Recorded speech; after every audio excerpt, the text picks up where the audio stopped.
جناب قاری صاحب، حتما هر کسی در زندگیش به مشکل روبرو میشه، غمگین میشه و گاهی مریضی ها در زندگی هر انسان میایه و هیچ کسی استثنا نیست. کسی گفته نمیتونه که من در زندگی هیچ مشکلی ندارم و مریضی هم ما نشدیم. بنابراین دنبال یک راه حل میگردن، یک دعا و ذکری که برایشان آرامش نصیب بکنه. جناب عارفی صاحب، دعاهای زیادی است الحمدلله و یکی از دعاهایی که زیاد تاکید شده در احادیث معتبر از رسول الله صلی الله علیه و آله و سلم، یکی از دعاهای قوی همی است که اللهم انی اعوذ بک من الهم والحزن و اعوذ بک من العجز والکسل و اعوذ بک من الجبن والبخل و اعوذ بک من غلبة الدین و قهر الرجال. سبحان الله. و کان دعای زیبایی هست. یک دعای قرآنی هم داریم جناب قاری صاحب که با دعای یونس علیه السلام معروف هست، همگی شاید یاد داشته باشن. لا اله الا انت سبحانك انی کنت من الظالمین.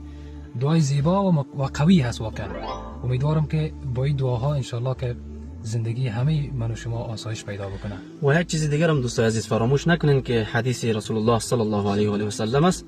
میفرمایند که هر کس حرف من را برای دیگران میرسانند، الله متعال در دنیا و آخرت برای او نور قرار میدهد.